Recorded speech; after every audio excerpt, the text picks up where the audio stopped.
Welcome to the SDA Housing Podcast, brought to you by NDIS Property Australia.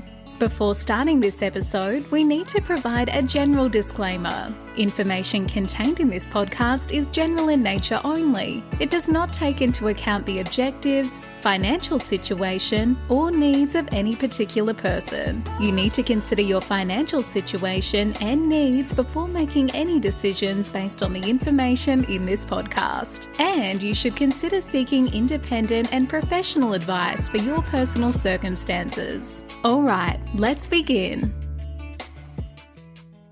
Hello everybody, my name is Debbie from NDIS Property Australia, and you're listening to the SDA Housing Podcast, a show that explains, highlights, guides and brings awareness about all things SDA in this ever-changing NDIS world.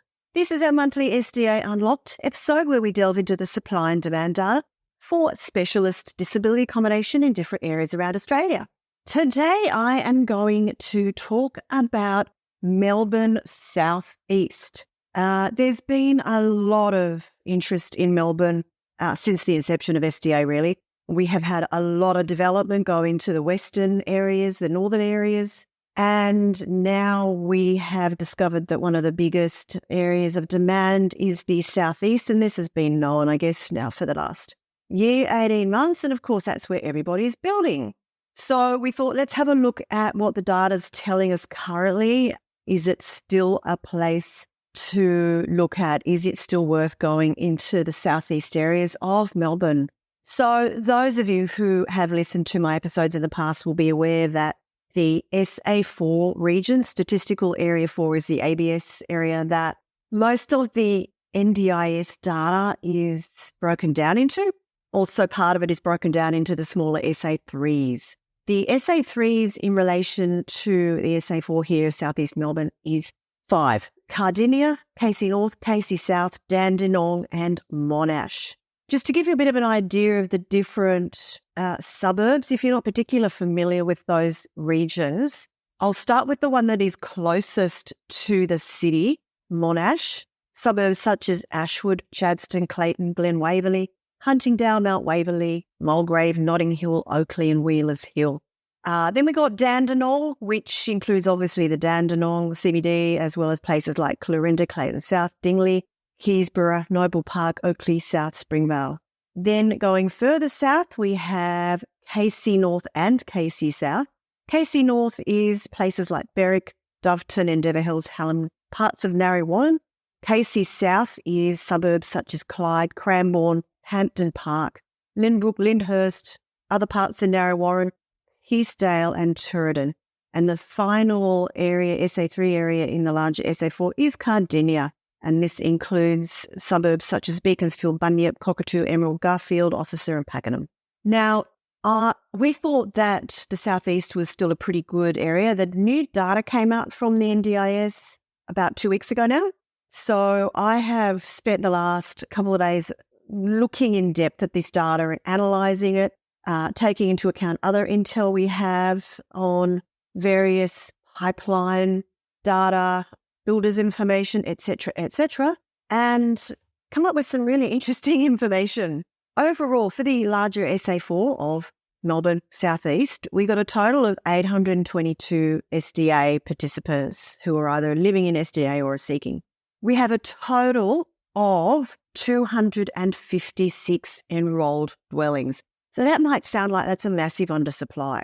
However, when you bring the pipeline into it, we actually have, and what I do is I exclude the legacy and the existing dwellings, the older dwellings that may not be suitable, the larger institutional older homes that have been enrolled as SDA properties, but they're not new build quality, they're not new build standard.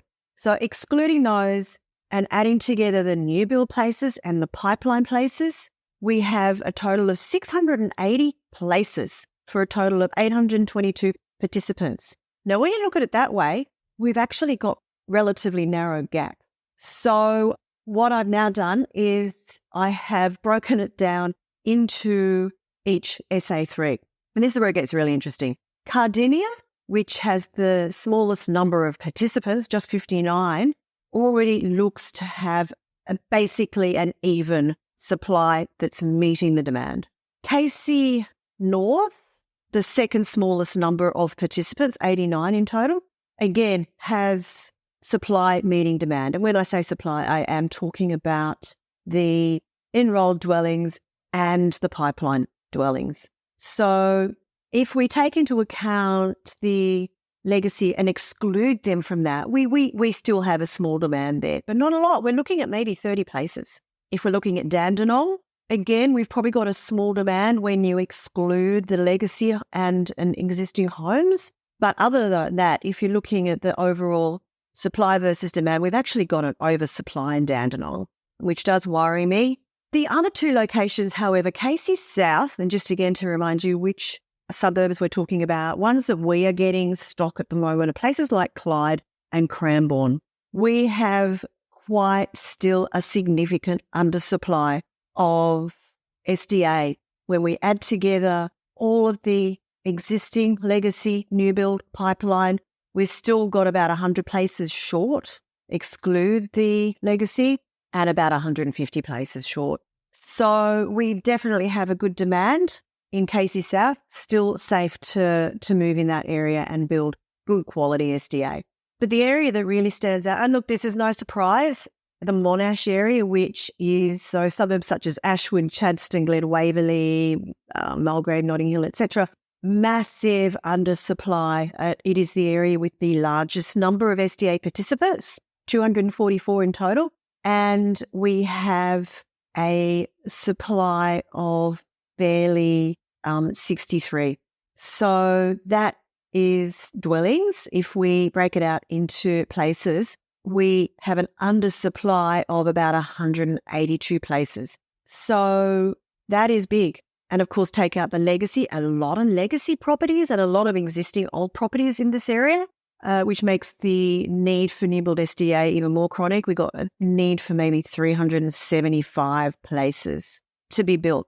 Unfortunately, this is the area where you are not going to get land easily and cheaply. There's no new estates going up there. So we're stuck with the problem we're now facing in all the big cities around Australia, where the demand is and where the lack of supply is in the areas that it's often just too difficult or too expensive to build. However, if you do manage to source land in those areas that is suitable, if you have a property, an old property, and you're willing to do a knockdown rebuild, that area, that Monash region is prime for that.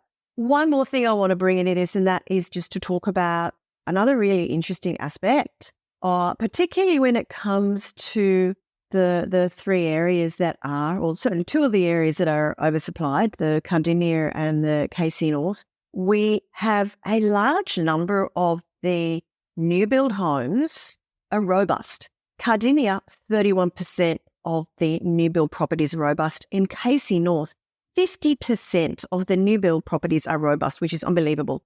We know that given the demand projections put out by the NDIA last year, they believe 13% of participants will be in that area will have robust funding. So when we're looking at 50% of the houses are built to robust, we know that there's a massive oversupply of them, and probably a good need, even in this oversupplied area, for HPS properties, FAIL. So that's just another really interesting aspect. And also in KC South, which, as I mentioned, is a well undersupplied area. Again, we have 41% of properties that are new build, so not just in the pipeline, but are actually enrolled new build properties, are robust. And we don't need 41% homes robust in that area. So just something to think about. If you are looking at the southeast region, there is still some good demand in particular areas, but you do need to be careful where you go. And if you are going into an area that does appear to have a level of supply meeting demand, you're still probably okay to build one of the HPS FA properties, but make sure, as we tell everybody, make it a good design and a desirable property that is going to be the property of choice for any SDA participant looking to move into a home in that area. That's really all I want to say on this. It is quite surprising to see this information, but still definitely there's good demand there. And as always, we will continue to keep our finger very much on the pulse of what's going on and continue development in the area. If you have any questions about this, or if you have any other areas that you'd like analysed for the demand data, be more than happy to look into that. Just let us know. You can email info@ndis.property and that'll come straight through to me and we will take it from there. Until next time, bye. We hope you enjoyed this episode. Please make sure you are subscribed and following us so you can keep in the loop with all of our upcoming episodes. We would really appreciate it if you could leave us a 5-star rating, a written review, and to share this podcast with those that could benefit. Until next time, catch you on the next episode.